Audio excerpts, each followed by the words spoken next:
Thank you very much, Master of Ceremonies. I don't see the Mayor of Cape Town. Has he left?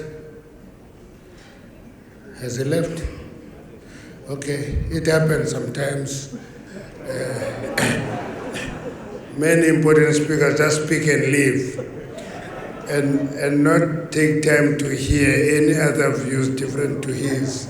That means he wants to hear his own voice. Fine.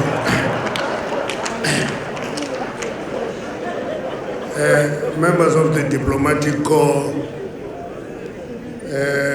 ministers and deputy ministers present, you have seen a number of ministers and a number of deputy ministers. All our international guests, all of them. There are so many. If I try to mention them by name, I won't be able to finish them. Deputy Minister of Mineral and Petroleum Resources, Phumzile Mgcina, Chairperson of the National House of Traditional Leaders and Khoisan Leaders, Ndade Siyahlulu, and provincial chairpersons. I appreciate your presence here because it creates a new aspect to the Invest in Africa Mining Indaba. That is interaction between Western Economic and Management Framework and indigenous leadership and wisdom. And I want to ask the traditional leaders, you know, sometimes when you're under pressure, we feel of the house here, you are very few who put pressure on you. It makes you comply with our Western traditions. But the value will derive from you is the indigenous leadership and wisdom. Let's feel it. Organizers of the 2025 Investing in Africa Mining Indaba, chairperson of that board here is Franz Baleni. He's my old colleague. For his sins, he is in this responsibility. He is still paying back the debt he owes us. Captains of the industry and members of the investment community, very important people for this Indaba, leadership of organized labor, civil society and communities. I was in a commission yesterday. We had representative of civil society. And I had my own suspicion about this man who is representing civil society, only to discover that he's representing civil society here, but he's from Britain. And that is the issue we must pay attention to, that foreign-funded NGOs make our life difficult in the continent. Now, all our distinguished guests present here and members of the media, it's a great sense of pleasure for me to once again welcome you to South Africa on the occasion of the 31st edition of Invest in Africa Mining Indaba. 31 is a very important number for us in South Africa because it is 31 years of the Invest in Africa Mining Indaba. It is 31 years of our freedom as South Africans. We're the second last born in the continent in terms of freedom, following a number of other countries. They were all free before us, were second last. Only South Sudan comes after us. Convened under the theme, Future-Proofing African Mining Today. And I try to understand from Mr. Baleni, what is this future-proofing, Mr. Baleni? And he says it means young people must take over. Now, again, reflecting my age, I asked him, then what are you going to do about us? He had no answer for this. And what is important about this is coincides with the 70th anniversary of the Freedom Charter. the people of South Africa came together, drafted a document called the Freedom Charter. It is 70 years old. And it made a clarion call for us that the people shall share in the country's wealth. That is the call. And then Africa, as a continent, must deal with that issue. That Africans must share in the country's wealth in every country in the continent. It's an issue that we must pay attention to, because rich in mineral resources, poor as communities. It's not a particular country that is poor. The whole of the continent is poor, but it is endowed with mineral resources, all the countries. Now, this gathering is precisely about having discussion about Africa's mineral wealth and her people sharing in it. And we must be honest in discussing this issue, because if we are not, we are going to mislead one another and pretend to be something we are not. And to comprehend the magnitude of the mineral wealth that the people of South Africa ought to benefit from and share, in 2024, we undertook a study on the state of mining in South Africa. Let me explain why did we do this study. We did this study because many people were saying mining is in decline in South Africa. It used to be a great mining country. It is in decline. And we came back after the study and said to them, gold mining is in decline. Mining is on the rise. Very big contradiction. Because we're a major gold mining country, people equated mining to gold mining. When gold mining was in decline, everybody believed that mining is in decline. But more important there, we discovered that a number of minerals are growing. We're leading in a number of minerals that are required by today and the future. And that is quite important. We also conducted a study on critical minerals that are down. Critical minerals. We were discussing with Africa whether we call it critical minerals. They call them green minerals. And I asked them, why do you call them green? And he said, green is because, I said, you see, sometimes when you do things fashionable, you miss the opportunity of broadening the base of your influence as a continent, because these minerals are more than just green. They do many other things. And I said, we looked into 7 countries who define critical minerals in their own way, and we developed our organic definition of critical minerals. And ironically, on the list of minerals that are critical, they are not appearing in many other countries, except that they are re-emerging in Europe as a particular type of coal. But in our assessment, coal is one of the critical minerals because it is the second biggest employer in mining, after PGMs, and followed by gold. And therefore, on that part of employment and export earnings, it is a critical mineral. That's why the term critical mineral go beyond just green minerals. Contribution in the economy and the country. That is what we're looking at. And therefore, not only is South Africa a mining industry diversifying from gold mining era to a whole range of industry, but it also remains a bedrock of our economy, an attractive sector for new and greater investment. And the reason that we're giving you this feedback, we've done this study.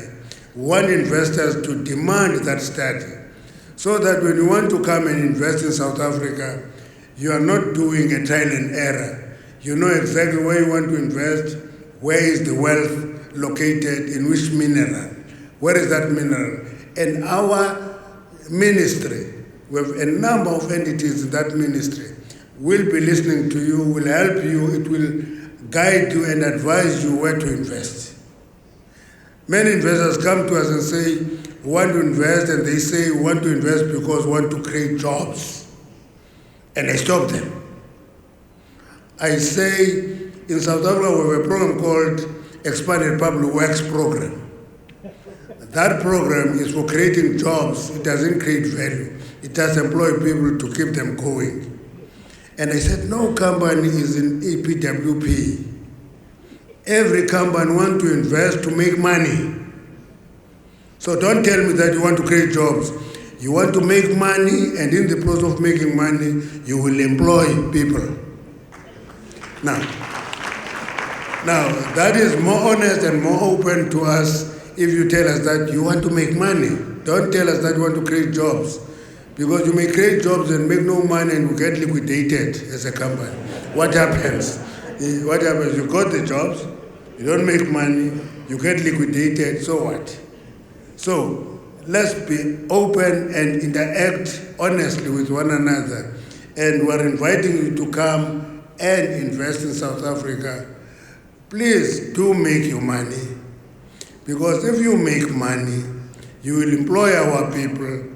You will meet all the obligations that were set up for you, including the social and labor plan. If you don't make money, you won't meet the obligation to build schools and build clinics in communities and invest socially in communities. You can only do that when you make money. Now, I'm making this point so that investors must not think that we're just wanting them to come here and do social programs. Want them to come here, make your money, but please meet your social obligations. Invest socially in communities so that you can coexist with communities. That is quite important for us. In 2021, gold mining declined. Actually, that sector still employs about 90,000 people. It is in decline, but it's still a big sector in our country. And we produced 96 tons of gold in 2023. So that size reflects the decline. But there is an aspect that we are not counting, the illicit trade of illegal mining, which is very prevalent in our society. Thank you to the police who are helping us fight illegal mining.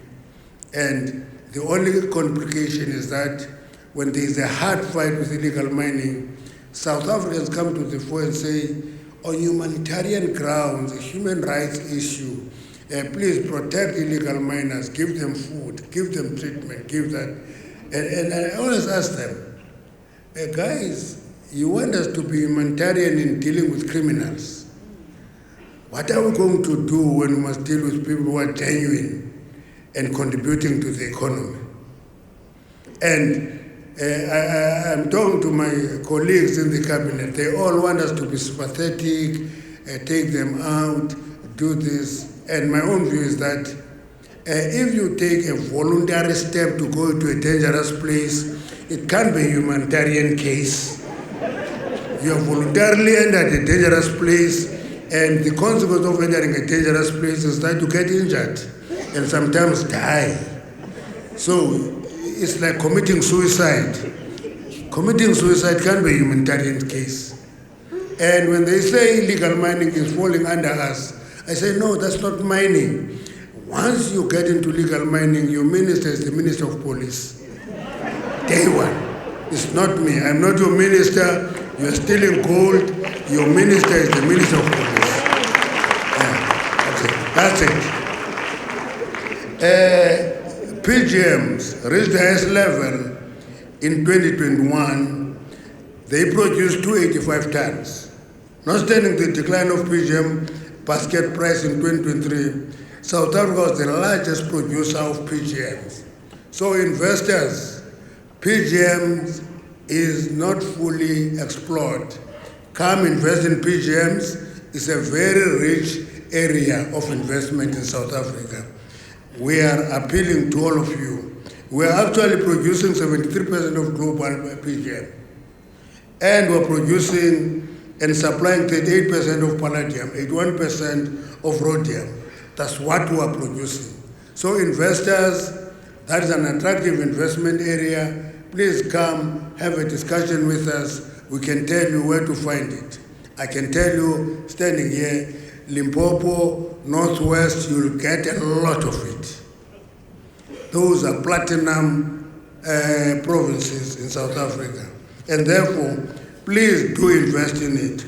Furthermore, there is evidence that the African continent has significant reserves of industrial important minerals, such as manganese. We are a great manganese producer.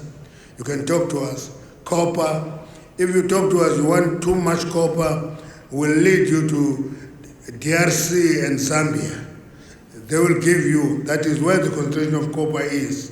If you want coal, we'll give you coal. And coal, king coal is back. There are many who wrote an obituary of coal prematurely. King coal is back. I can tell you. It's nickel, copper, titanium, vanadium, lithium, rare earth elements. All those minerals are found in this continent. Please, investors, pursue them. Those are the minerals of the future. Those are the minerals of the future. Notwithstanding, with the growing demand of these minerals, Africa needs to assert its advantage and take charge of the growing demand. You know, I was listening to, I have ministers in my cabinet who always worry about geopolitics. With this standing threat that, because you passed an Exploration Act, therefore Trump will withhold funding to South Africa. And I said, let's not immobilize Africa. Let's withhold minerals to US. That is it. If they don't give us money, let's not give them minerals. But the reality, they take our minerals, but say we're withdrawing funding. No, we have minerals in the continent. And therefore we have something that we have. We're not just beggars, but we must just use that endowment for our benefit as a continent. But if as a continent we are frightened, we fear everything, we are going to collapse, and will collapse with minerals at our doorstep. So my appeal is that Africa is the world's richest mining jurisdiction. And that issue is an issue that we must internalize as a continent, use it to our advantage. It's one of the things that we can use to compete in the world. We can't be the poorest continent. And being the richest mining destination in possession of 90% of world chromium. You know, we produce a lot of chrome in South Africa, China builds its chrome industry on the back of our chromium, and they are bigger than us. That is unnatural. Because we export raw commodities, China stockpiles raw commodities, and we continue mining. At a point, as is the case currently, China just floods the market with chrome, and the price of chrome goes down. And our chrome mining companies say, we can't survive, we barely survive. But they're the biggest producers, and it is on their production that the price of chrome is suppressed by China. And I'm sharing this with my colleagues in the continent. It happens to all of us. This is what I call race to the bottom. A race to the bottom. We race with one another to the bottom by not taking advantage of what we have and actually become victims of what we have. We can't allow that to happen forever. Therefore, the notion of critical minerals lacks the consensus of definition. Instead of using a narrow definition and classification system of these minerals, MINTEC has adopted a methodology that is based on assessing critical minerals across primary criteria: export significance, local economy, economic significance, industrial importance, employment, global demands. This is informed by our firm view that critical minerals cannot be synonymous to energy transition. They must be given a broader definition because they are more critical than just energy. Now, instead, they must facilitate the development of sustainable objectives within the domestic industrial sector. The strategy is now near completion and slated for cabinet approval in our country by the end of this month, possibly. And for the benefit of delegates for this Indaba, we'll tomorrow unpack both the study of the state of mining in South Africa and the country's critical mineral strategy. We'll talk to colleagues because we don't think it's something that should be ours. We should share that and discuss with everybody else next to us so that we share the approach. It will not help me. I see my colleague from Angola here. What does it help for me to do something different and Angola does something different? That is where Africa becomes vulnerable. And we compete to different directions, but we belong together. But when you talk to Europe, for example, you never talk to a country in Europe. You talk to the EU because they've discovered the power of belonging together. We have not discovered that power. We move different directions, we take different positions, and we become vulnerable as a continent. Now, South Africa has approximately 37% of world manganese ore reserves. Northern Cape is a dry province, scattered. If you go there, there are more sheep than people. If you go to the Northern Cape, there are more sheep than people. It's a big province, very few people, towns far apart. When you have a short distance from one town to the next, you travel 70 kilometers. That is very close by. Now, we produce 37% of world manganese. It's there. And thereby securing its position in the pinnacle of manganese reserve rankings. And in tandem with the vast reserve, South Africa also leads in manganese production with about 7.2 million metric tons. And what we are looking at today is the question of local beneficiation. Does it make sense to export manganese raw commodity, or should we add value to it? There is more value in exporting manganese alloys than exporting manganese raw commodity. And we must invest in that, we must share that. If we don't have capacity, neighboring countries must talk to us and create that. Lesotho, for example, is our neighbor. Create the capacity to add value to a mineral that we have that we don't have. We share the responsibility, work together. Now, and for all this to be happening, we need reliable, consistent, and affordable electricity. Because if we can't have that, we're not going to beneficiate. You know, the one thing about business, I'm sharing this with my colleagues, sometimes they have this big unlimited faith in business. Now, I tell them, business do something, they do arithmetic and count.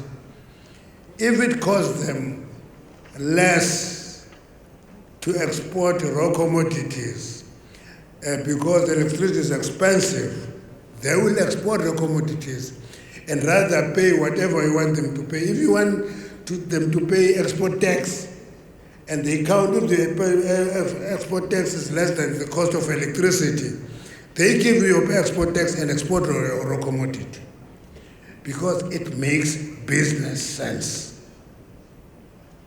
It's not a political decision, it's a business decision. And they export that raw commodity because it costs them less to export raw commodity than to pay your export tax. They give you export tax and export raw commodity and make more money. That is a business decision, it's not a political decision. Now, so the question of electricity is quite important on this. We therefore urge African leaders and investors across the continent also to promote beneficiation of minerals. Yesterday I did talk about Lobito Corridor. I said there are South Africans that invest on the Lobito Corridor, but we have an interest in the Lobito Corridor not to be just exporting raw commodities. It must be exporting processed goods from the African continent. We will not export there, but it must. So I want to come towards the end and emphasize the fact that the department and the PGM consortium are currently finalizing design and configuration phase, which is the heart of the new system of the mining license system. We have been struggling, we're close to completing it. Thank you to our colleague from Canada who worked with us on this issue. Thank you to Namibia and Botswana that shared experiences with us. We are completing that system, and that system is aimed at one thing: efficient licensing system. It must not take ever for people to apply for a mining license. They must be able to press a button and be able to complete that. And that talks to two important issues that we've started. The exploration fund. We put the initial seed capital on it. We're inviting investors. Do invite on that. I want to remind you, we are having a policy of black economic empowerment in South Africa. It's a necessary intervention, but for exploration, we don't do it. Now, people ask me, why don't you do it for exploration? I say, because exploration has no value. You're still looking for the quantity and the quality of the mineral. Will be kicking in at the point of production. When you're looking for the mineral, we don't want you to look for PE partner. Do it, invest in it, discover the mineral, and then partner with us, because it is also imperative for us to take black South Africans out of poverty and involve them in economic activity. One day, when it is not a mining indaba, we'll take you the history of colonization and apartheid in South Africa. And when we do that, you will be shocked to understand that actually I worked in the mines for 14 years. And I always tell Mr. Balen, I never had 14 years experience. I had 14 times one contracts. Because I was not regarded as an employee. I was contracted for a year and go back home and take a new contract, come back. And that is the effect of apartheid and colonization. And one day, this thing also deals with that issue, including this province. That is where colonization entered this country. It was in the Western Cape, Portuguese, British, then the Dutch, and later French Huguenots. All colonized this province, and the British entered the Eastern Cape. And that history is so important to us to remember. And I'm sure all African countries can tell a story about that. Let me come close to the conclusion by emphasizing that mining is as good as its safety record. A safe workplace is a productive workplace. A dangerous workplace is less productive. We've been fighting with this thing, and we have a theme called zero harm in mining. That people must go underground and come back alive. We've been reducing fatalities in the sector over a number of years. This year we achieved the lowest number at 42 fatalities for the year 2024. That is the lowest number we've ever recorded. We're still striving. We're still striving to reduce it. We're improving from 49 fatalities in 2022, which was disrupted in 2023 to 55. We are at 42 this year. we're hoping to bring it to zero. So when you come and invest with us here, you open a mine, we'll help you open a mine, and once you open a mine, we'll say to you, can we discuss your zero harm program? Reduce fatalities, reduce diseases, reduce infection in the industry. We do that. It's a conscious program on our part. With this being the very first time that African economy will lead the G20, we are discussing with our colleagues to ensure that mining, critical minerals, artisanal mining, small-scale mining, and illegal mining, that is a work stream in preparation for G20. It's unique to us. We must ensure that it happens here. If it doesn't happen here, it will not happen anywhere else. We are hosting G20 for the first time on the African continent, and that G20 is not South African G20, it's the G20 for the African continent. Please contribute in shaping it and ensure that the output reflects the needs of the continent. Now, in that way, we can contribute in building the Africa we want. If we're working together, we're going to be able to work together and build the Africa we want. It's not the Africa I want, it's the Africa we want. Thank you very much. Welcome to South Africa. Enjoy yourself.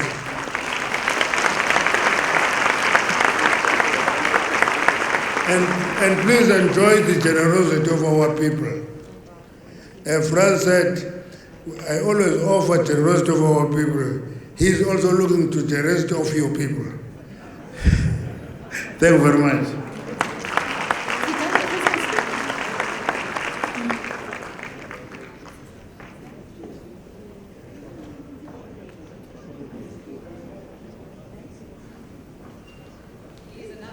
Applause.